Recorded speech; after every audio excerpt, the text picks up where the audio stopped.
En quelques minutes, je vais partager avec le peuple de Dieu une parole.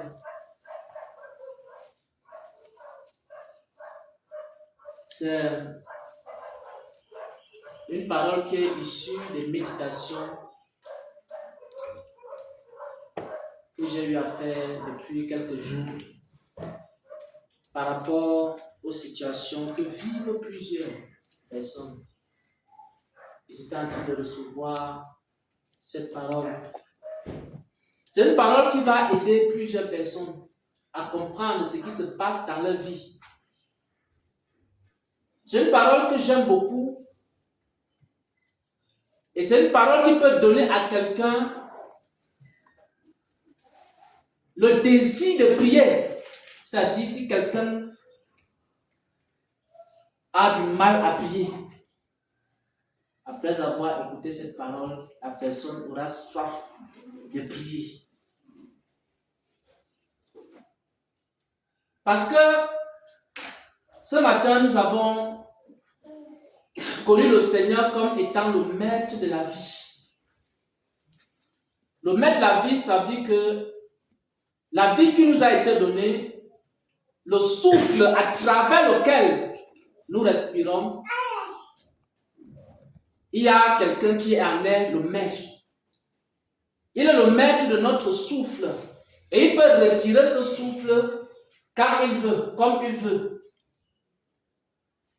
Et comme il est aussi le maître de la vie, il est capable de demander les comptes à chacun de nous sur la manière dont nous avons vécu sur cette terre. Il s'appelle le maître de la vie et il s'est beaucoup manifesté en ce jour. Alors, le maître de la vie, un jour, est venu sur la terre.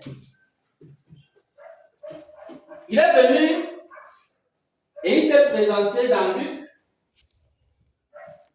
chapitre 4, au verset 18. Lorsqu'il est venu sur la terre, il s'est présenté ici, dans Luc, chapitre 4, et on peut lire à partir du verset 16. Luc chapitre 4, à partir du verset 16.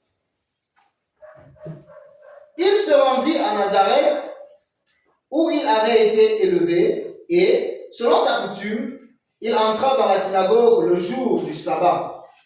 Il se leva pour faire la lecture, et on lui remit le livre du prophète Ésaïe. L'ayant déroulé, il trouva l'endroit où il était écrit « L'Esprit du Seigneur est sur moi, parce qu'il m'a oint pour annoncer une bonne nouvelle aux pauvres. Il m'a envoyé pour guérir ceux qui ont le cœur brisé, pour proclamer aux captifs la délivrance et aux aveugles le recouvrement de la vue, pour envoyer libres les opprimés, pour publier une année de grâce du Seigneur. » Amen. Amen. Amen.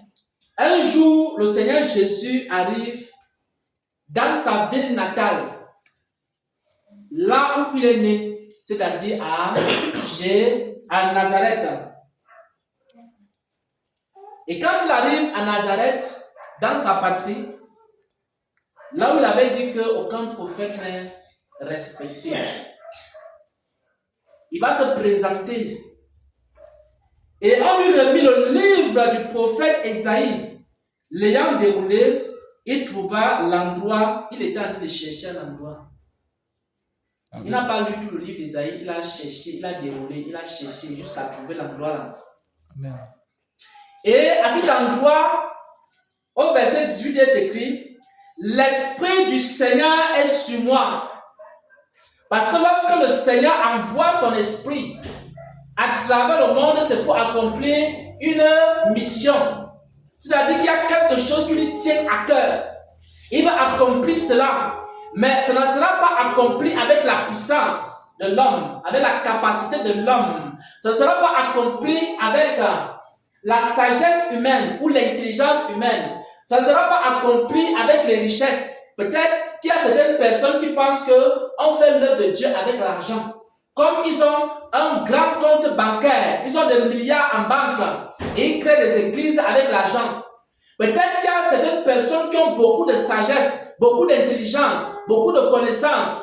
Et ils se disent que c'est avec la connaissance intellectuelle qu'on peut faire l'œuvre de Dieu. Peut-être qu'il y a beaucoup de gens qui ont des relations. Ce sont des personnes qui sont des personnes relationnelles. Dans leur téléphone, il y a un carnet d'adresses. Ils peuvent s'ouvrir eux-mêmes les portes des nations pour accomplir l'œuvre de Dieu. Parce qu'il y a beaucoup de gens qui ont ce qu'on appelle les connexions. C'est-à-dire, je suis connecté à tel homme de Dieu. Je suis connecté à tel ministère. Et j'ai le numéro de la personne dans mon téléphone. Et il se dit que c'est avec ça qu'il va faire quoi? L'œuvre de Dieu. Mais ici, dans le livre de Luc, chapitre 4 au verset 18, on est en train de dire que l'œuvre de Dieu se fait avec quelque chose qu'on appelle quoi? L'Esprit de Dieu. C'est pourquoi il est écrit ici, l'Esprit du Seigneur est sur moi. Il faut d'abord que l'Esprit du Seigneur soit sur toi avant de faire l'œuvre de Dieu. Il faut d'abord que l'Esprit de Dieu soit sur toi avant de mener les combats. Parce que quand tu n'as pas l'Esprit de Dieu, tu ne peux pas mener les combats. Il faut d'abord attendre le revêtement de l'Esprit de Dieu. Il faut d'abord attendre le revêtement de l'Esprit de sagesse de Dieu pour devenir un pasteur. Un pasteur, c'est quoi? C'est quelqu'un qui a reçu un esprit. Et c'est un esprit de sagesse pour pouvoir parler à chaque personne par des paroles de sagesse. L'Esprit du Seigneur est sur moi. C'est pas l'Esprit de Dieu qu'on fait l'œuvre de Dieu. Même maintenant, quelles sont les missions de l'Esprit de Dieu? Pourquoi l'Esprit de Dieu est sur moi? Oh mon Dieu, mon roi! Certains pensent que l'Esprit de Dieu est sur moi pour prendre les dîmes et les offrandes. Certains pensent que l'Esprit de Dieu est sur moi pour que je commence à être populaire, connu à travers le monde. Quand l'Esprit de Dieu est sur moi, c'est pour quelle raison? Il m'a oint pour annoncer une bonne nouvelle à ceux qui sont pauvres. Première chose. Ensuite, il m'a envoyé pour guérir ceux qui ont le cœur brisé. Parce que ce matin, beaucoup sont venus avec le cœur brisé. Et maintenant, parce que l'Esprit de Dieu était sur nous, l'Esprit de Dieu a fait quoi? Il a commencé à guérir ceux qui ont le cœur brisé. Bien-aimés frères et sœurs en Christ, lorsque l'Esprit de Dieu se trouve dans une église, l'Esprit de Dieu guérit les cœurs qui sont brisés. Quand tu as dans la présence de Dieu, si ton cœur était brisé, ton cœur rentre étant joyeux, ton cœur rentre étant guéri, ton cœur rentre étant apaisé. Amen. Pourquoi? Parce que l'Esprit de Dieu est sur la sœur Esther. Yes. Parce que l'Esprit de Dieu est sur le frère Charles. Yes. Parce que l'Esprit de Dieu est également sur le pianiste. Yes. L'Esprit de Dieu est sur le pianiste Zaché. C'est pour ça qu'il peut sortir également des cantiques et des cantiques et des mélodies qui viennent du ciel. Et quand on écoute ces mélodies, nos cœurs sont apaisés. Amen. Nos cœurs sont totalement remplis de la joie de Dieu. L'Esprit de Dieu est sur la sœur Yvette. Parce que l'Esprit de Dieu étant sur elle, l'Esprit de Dieu commence à apaiser le cœur, commence à donner des directives et des directions pour voir comment est-ce que les enfants de Dieu doivent se comporter. L'Esprit de Dieu n'est pas sur les hommes de Dieu pour qu'ils commencent à réclamer les titres, pour qu'ils commencent à réclamer les dîmes et les offrandes, pour qu'ils commencent à se remplir le ventre. L'Esprit de Dieu n'est pas sur nous pour qu'on devienne, on ait des gros ventres. L'Esprit de Dieu n'est pas sur nous pour qu'on commence à avoir les plus grandes voitures. L'Esprit de Dieu n'est pas descendu sur nous pour qu'on commence à avoir les plus belles maisons. Ce n'est pas pour cette raison que l'Esprit de Dieu a été répandu dans la vie du peuple de Dieu et dans la vie des serviteurs de Dieu. Il m'a encore envoyé pour faire quoi? Il m'a envoyé pour proclamer à ceux qui sont captifs la délivrance. Bien-aimés frères et sœurs en Christ, c'est là que j'aimerais qu'on puisse s'arrêter.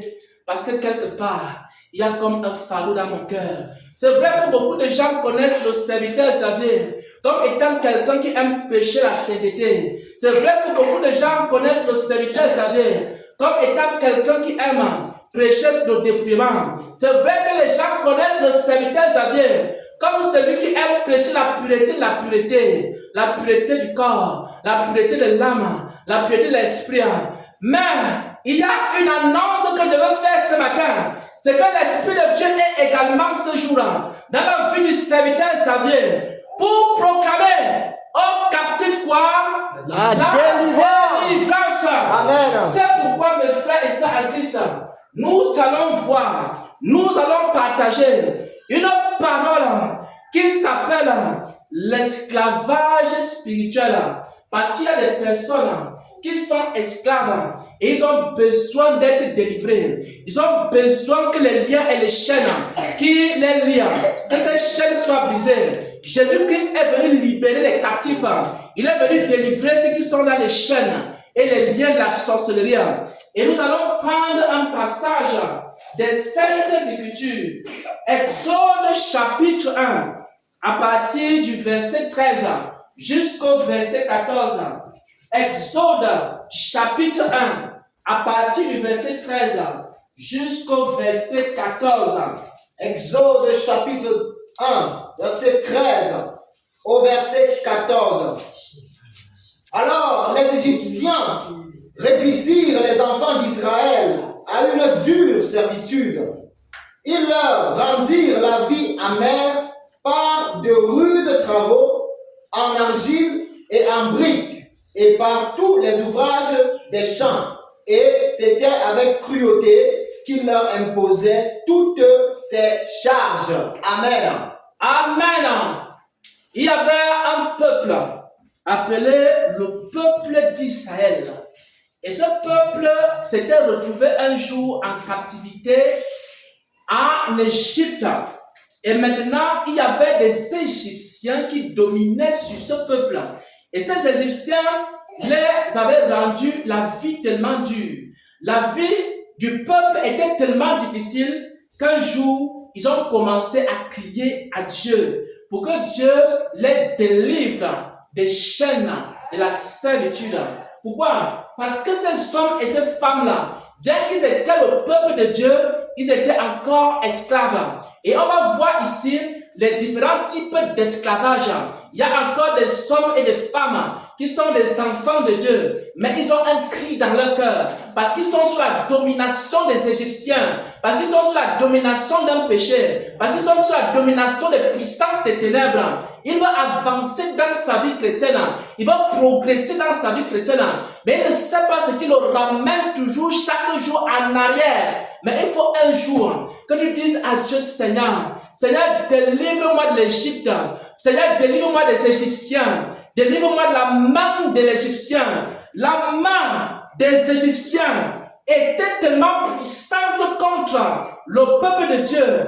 Au verset 13, il est écrit quoi? Alors, les Égyptiens les réduisirent à une dure servitude. C'est-à-dire, tu ne vas arriver nulle part dans la vie. Il y a certains péchés qui ont réduit les enfants de Dieu à une servitude difficile. Il veut sortir de ce péché, mais c'est comme il y a des liens qui l'attachent et il est dans la servitude. Et il a rendu la vie amère par de rudes travaux et en argile, en briques et tous les ouvrages des champs.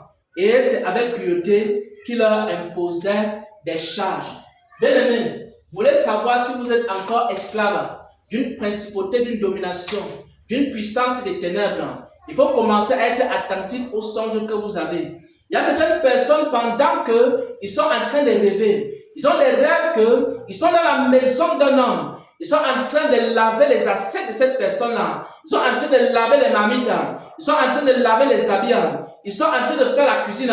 Ils sont en train de faire toutes sortes de travaux dans la maison de cette personne-là. Et quand ils se réveillent le matin, ils se retrouvent très très fatigués. Qu'est-ce qui s'est passé, mes frères et sœurs? C'est que la personne est captive des Égyptiens. Il y a un sorcier dans sa famille. Il y a un sorcier dans la région où il habite. Et ce sorcier a fait quoi? Ce sorcier a réduit cette personne en esclavage. Et chaque jour, quand tu te réveilles, tu es fatigué. Tu as travaillé toute la nuit. Et tu ne sais pas pourquoi est-ce que tu te réveilles étant fatigué. Mais dans tes rêves, tu vois comment tu es en train de laver les assiettes. Mais dans tes rêves, tu vois comment tu es en train de porter le sac de quelqu'un. Mais dans tes rêves, tu vois comment tu es en train de travailler pour une personne comme une sorte d'esclave, comme une sorte d'esclavage. Il faut que tu sortes de quoi? De l'esclavage spirituel. Et la Bible dit que les enfants d'Israël, ils criaient à l'Éternel. Ils criaient à l'Éternel. Ils criaient à l'Éternel. Ils criaient à l'Éternel. Ils criaient à l'Éternel. Parce que Dieu est venu libérer les captifs, libérer les prisonniers. Et si quelqu'un a ce genre de rêve, et si quelqu'un a ce genre de songe, chaque fois, il voit qu'il se retrouve au village en train de laver les crânes. Il se retrouve au village en train de laver les marmites. Il se retrouve au village dans les chaufferies en train de travailler. Et quand il finit de travailler comme ça, on le gifle et on lui donne un peu de nourriture. Ça veut dire quoi? Et quand il se réveille le matin, il est tellement fatigué. Il est un esclave spirituel. Il a besoin de quoi? Il a besoin de la délivrance. Il a besoin que le Seigneur le délivre. Il a besoin de crier à Dieu. Seigneur, Seigneur, sors-moi des liens dans lesquels je me trouve. Il y a encore d'autres types de captivité. Il y a la captivité du péché. Il y a certaines personnes, ils ont déjà dominé sur toutes sortes de péchés. Mais il y a un péché dans leur vie qu'ils n'arrivent pas à dominer. Ils commencent la sanctification. Ils commencent à chercher Dieu. Ils commencent à marcher avec Dieu. À un moment donné, il y a un péché qui le retient. Il y a un péché qui le maintient en captivité. Et il fait des progrès avec le Seigneur. Il commence à avancer avec le Seigneur. Il commence à avoir les dons spirituels. Il commence à avoir les dons de prophétie. Il commence à avoir les dons de révélation. Il commence à avoir les dons de vision. Il commence encore à avoir quoi? Le don de guérison. Il prie pour les malades. Et les malades sont guéris. Sa vie spirituelle commence à faire quoi? Ça commence à décoller. Mais dès que sa vie spirituelle décolle, il y a un péché qui vient, qui toque à sa porte. Je ne sais pas quel est le péché qui toque chaque jour à ta porte. Il y a certaines personnes, ils sont esclaves de la colère. Ils sont esclaves de la colère. Qu'est-ce que la colère fait? La colère, quand elle te voit te remplir du Saint-Esprit, la colère reste à côté. Elle commence à dire, finis de te remplir du Saint-Esprit. Il n'y a pas de problème. Quand Dieu donne le don de vision, la colère dit, finis d'avoir le don de vision. Il n'y a pas de problème. Quand le Seigneur donne le don de prophétie, la colère dit maintenant, finis d'avoir le don de prophétie. Il n'y a pas de problème. Quand tu vas finir de remplir de ces dons-là, je vais maintenant envoyer quelqu'un qui va te provoquer un peu. Quand la personne te provoque, la colère entre dans ta vie et on te dépouille de tous les dons et les grâces que tu avais. Tu commences à dire, Seigneur, oh, j'avais le don de prophétie, c'est parti où? J'avais le don de vision, c'est parti où? J'avais déjà commencé à décoller dans ma vie spirituelle. Me voici encore au point zéro. Je n'arrive pas à avancer. Dès que j'avance, j'atteins un certain niveau. La colère, elle ouvre la porte. Et les démons viennent encore habiter à moi. Je me trouve encore fatigué. Seigneur, Seigneur, qui me délivrera de la colère? Pourquoi? Parce que la colère te maintient quoi? Dans un esclavage spirituel. Il faut que quelqu'un se lève et qui dise, impudicité, je te déteste, je ne veux plus que tu domines sur moi. Seigneur, délivre-moi. Aujourd'hui, je ne veux pas passer mon temps à me remplir du Saint-Esprit. Et puis la colère fait en sorte que toutes les grâces que Dieu m'a données, ça part. Regardez comment ce n'est pas facile de faire 21 jours de jeûne et de prière. Tu as fini de faire 21 jours. Tu as fini de prier. Tu as fini d'adorer. La colère te regarde. Elle va rester dans un petit coin. Elle commence à se moquer de toi. Regarde-moi cette soeur-là. Elle est en train de dire quoi? Elle fait quoi? Elle est en train de se remplir du Saint-Esprit. Attendons voir. Dès que les 21 jours vont s'achever, je vais aller toquer à sa porte. Pourquoi? Parce que c'est moi qui domine sur sa vie. Et maintenant, la colère entre en toi. La colère entre en toi. Et maintenant, tu vois un petit enfant dans ta maison qui commence à te dire des paroles choquantes. C'est pourquoi? C'est un esprit qui est derrière l'enfant. Et l'enfant te dit des choses choquantes. Tu vois que l'enfant commence à faire des choses bizarres. Seulement pour te mettre en colère. ta mère commence à faire des choses bizarres, seulement pour te mettre en colère. Tes frères et tes sœurs te font des choses bizarres, seulement pour te mettre en colère. Bien-aimés frères et sœurs en Christ, ce n'est pas le plus difficile de se remplir des dons spirituels. Il faut que tu sois capable de vaincre ces esprits-là, de vaincre l'esprit de colère, de vaincre l'esprit d'impudicité, de vaincre l'esprit de jalousie, de vaincre les esprits et les démons qui sont là pour dominer sur toi. Alors, quand la colère a vu que tu as fini de te remplir, elle vient toquer à la porte. Et quand elle finit maintenant d'ouvrir toutes les portes à toutes sortes d'esprits, qu'est-ce que ça fait? La colère, elle commence à se moquer de toi. Et maintenant, les autres esprits te disent, tu pensais même que tu allais partir. Tu disais même que tu devais te remplir même du Saint-Esprit là, c'était pour faire quoi? Tu disais que tu voulais même devenir Renard Bonquet. Dis-moi alors, le grand évangéliste. Alors, évangéliste maintenant, je te l'ai vidé de tout ce que tu avais en toi. Pourquoi? Parce que cet esprit-là, il te connaît et il domine sur toi. Il est important, frère et sœur, que chacun de nous ici là, qui recherche sa délivrance. Il y a encore quoi? Il y a encore d'autres captivités. Il y a des personnes, par exemple, elles sont dans leur famille. Dans la famille, tu es avec tes frères, tu es avec tes soeurs, tu es avec tes parents. Maintenant, tu décides de chercher le Seigneur Jésus-Christ. Et tu commences à faire des programmes de jeûne et de prière. Tu te retrouves dans la présence de Dieu. Dès que tu commences à progresser, à faire des progrès, alors ça peut être tes parents, ça peut être ton mari, ça peut être ta femme. Et qu'est-ce qu'elle va faire? Ce qu'elle va faire, c'est quoi? C'est que la personne va dominer sur toi. La personne va t'obliger à faire quoi? La personne va t'obliger à sortir de la volonté de Dieu. Tu dis, je vais aller à l'église. La personne dit, tu ne pars pas à l'église aujourd'hui. Il faut que toi-même tu dises à la personne que il y a quelqu'un qui s'appelle quoi? Le maître de la vie.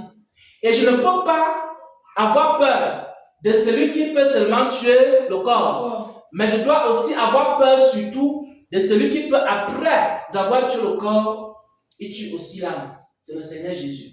Alors, il y a beaucoup de personnes, des chrétiens, des chrétiennes, d'enfants de Dieu qui sont dans des familles qui sont sous cet esclavage. D'autres, c'est à cause de leur mari. Il ne peut jamais servir Dieu. Son mari est comme quoi? Une sorte d'Égyptien pour lui, qui le maintient en captivité. Dès que tu veux prier maintenant, te gifle, on te dit, mais tu fais quoi dans la maison? Si tu veux prier, tu veux adorer, tu veux faire quoi? On prend la chicotte, on prend quoi encore? On prend la ceinture, on commence à te fouetter, on te gifle, on te tape, on te sort les bosses, tu commences à voir. La prochaine fois que tu veux prier, tu dis à Dieu, Seigneur, s'il te plaît, vraiment, fais en sorte que tu touches le cœur de mon mari. Tu commences à prier, tu dis, oh Seigneur, fais en sorte que tu touches le cœur de mon mari pour que je prie aujourd'hui. Mais tu fais ce genre de prière-là. Après, tu te rends compte que ton mari, son cœur n'est pas encore touché. Après, il tape encore sur toi. Après, tu arrêtes de prier. Tu dis à Dieu, Seigneur, je remets tout entre tes mains. Mais il faut que, lorsque tu es sous l'esclavage de l'Égypte et des Égyptiens, tu dois dire à Dieu, Seigneur, délivre-moi de cette situation. Ce n'est pas ton lot. Ce n'est pas ton fardeau. Tu n'es pas né pour porter ça. Tu n'es pas né pour accepter ça. Quand le frère a décidé de venir ici, sa famille s'est soulevée. On a dit on va te donner la machette. On a dit on va te mettre le fusil. On a dit on va mettre la latte sur toi. On a dit on va faire ceci. On va te bannir. On va te vomir. On va te faire ceci ou cela. Le frère a dit, je dois faire la volonté de Dieu. Amen. Et après, qu'est-ce que le Seigneur a fait? Le Seigneur a délivré de quoi? Des Égyptiens, des personnes qui le maintenaient en captivité. Je vous dis la vérité. Pour sortir de l'Égypte, pour sortir la main des Égyptiens, il faut d'abord une détermination. Il y a beaucoup de gens qui disent, homme de Dieu, il faut que tu me dises que je dois faire ceci. Toi-même, tu dois avoir la détermination. Frère, quand le prophétie venait, on a dit au frère ce qu'il doit faire. Et après, certainement, on a prié. Le reste, ça dépend de lui-même. Est-ce que tu dois craindre celui qui tue le corps ou alors tu dois craindre celui qui, après avoir tué le corps, peut aussi tuer l'âme? Et chacun doit se décider. Chacun doit dire aujourd'hui, assez c'est assez. Seigneur, délivre-moi de la main des Égyptiens, de l'esclavage spirituel. Je suis esclave de mon mari. Je n'arrive pas à prier. Même pour prier, je suis obligé d'aller m'enfermer dans les toilettes. C'est pendant que je pars me laver que je prie un peu, même 5 minutes. Et même pendant que je prie 5 minutes, mon mari me dit, qu'est-ce que tu fais là-bas aux toilettes? Pourquoi tu tues comme ça aux toilettes? Et tu commences à faire les petites récitations. S'il te plaît, Seigneur Jésus, fais en sorte que mon mari oublie que je suis aux toilettes. Comme ça, je peux prier même encore, même 10 minutes. Je t'en supplie, mon Seigneur et mon Sauveur. Il est temps que tu sortes de cela. Amen. Et que tu dises à Dieu, Seigneur, délivre-moi de la captivité. Parce que tu es venu faire quoi? Tu es venu délivrer les captifs. Ça dépend de quoi? Ça dépend d'abord d'une décision que tu prends dans ton cœur. Que tu dis, je vais sortir de la captivité. Que ce soit la captivité du péché, que ce soit la captivité des hommes, que ce soit la captivité des esprits. Il y a des personnes qui aiment le Seigneur, ils veulent le servir. Je vous dis la vérité, il y a des gens qui aiment le Seigneur, qui veulent le servir. Moi aussi, j'ai eu ce problème. Je vais vous raconter une histoire. Peut-être certains d'entre vous allez vous reconnaître dans cette histoire. Il y avait des esprits qui dominaient sur moi, on les appelait les esprits des eaux. Vous savez ce que les esprits des eaux faisaient? Les esprits des eaux me laissaient prendre mes programmes de revêtement. Faites les 21 jours, il n'y a pas de problème. Faites les 7 jours, il n'y a pas de problème. Faites les 10 jours, il n'y a pas de problème. Parfois, il m'arrivait de marcher comme ça, moi je sens qu'on ne me dit pas que j'ai la puissance. Moi, je sens qu'ici, là, j'ai la puissance. Quand tu marches, toi, tu sens comment tu pèses, comment, quand tu dis, tu donnes seulement un ordre comme ça, les choses se manifestent. Alors, qu'est-ce que les esprits des eaux ont fait? Alors, ils m'ont laissé prendre tous les programmes que je voulais prendre. Ramasser toute la puissance que je voulais ramasser. Ils m'attendaient dès que j'ai fini de ramasser la puissance. Dès que j'ai fini, je suis en revêtu. Je vais là commencer les campagnes d'évangélisation, les attaques commencent, les sirènes commencent à se balancer dans mes rêves la nuit. Elles se balancent, elles dansent, elles font des strips.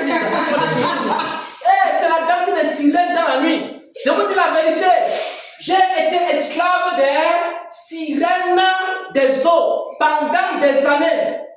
Elles attendaient que je finisse de me revêtir de puissance. Et le diable les envoie, allez m'attaquer cet homme. C'est vous qui maîtrisez son secret. Elles arrivent là, elles commencent à contourner. Tu vois dans tes rêves, les femmes dansent, elles font le string, elles font des choses terribles. Elles commencent à danser, tati, elles font des choses, elles se baladent, elles se balancent comme ça. Elles montrent toutes les parties pour dire que non, est-ce que ça peut t'attirer? Dès que tu tombes encore dans ça, tu commences à voir ça dans tes rêves. Le matin, tu te réveilles. Tu vas dire au nom de Jésus. Tu sens qu'il n'y a même plus la puissance en toi. Tu deviens vide, comme quelqu'un qui n'a jamais un jour prié. Tu veux même prier 10 minutes, tu n'arrives pas à prier 10 minutes.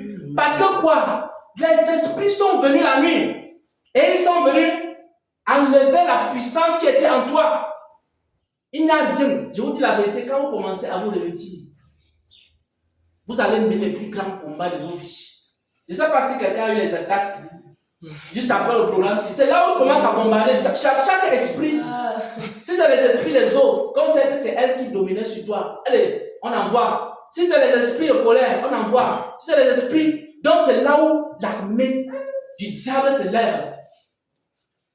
Et maintenant, pendant des années, j'ai commencé à travailler pour maîtriser les sirènes. Et quand j'ai commencé à travailler avec le Seigneur dans la sainteté, alors, toutes ces choses-là ont commencé donc à partir. Maintenant, je peux faire quoi? Je peux faire des programmes.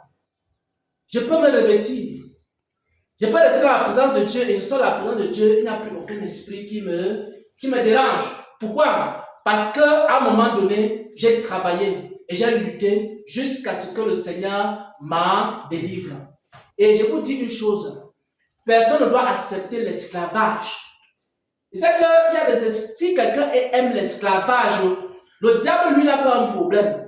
Parce que si le diable peut mettre 10 fardeaux sur toi et que ça te plaît, il te dit, bon, les 10 fardeaux là même, je vois que tu aimes beaucoup ça. Alors je vais ajouter même encore 5 autres fardeaux. Et quand tu dis, bon, c'est vrai, je supporte, c'est ma vie, c'est comme ça que moi je suis. Bon, moi je n'arrive à rien faire de bon dans la vie. Vous savez, quand moi je commence ma part, je deviens prophétesse, je prie pour les malades, mais après c'est un temps, c'est toujours comme ça, je deviens encore. Bon, ça fait partie de ma vie. Alors, qu'est-ce que le diable fait? Il ajoute encore d'autres, parce que lui, il n'a pas de pitié. Quand tu es esclave, vous savez ce que le diable fait? Il te rend encore plus esclave.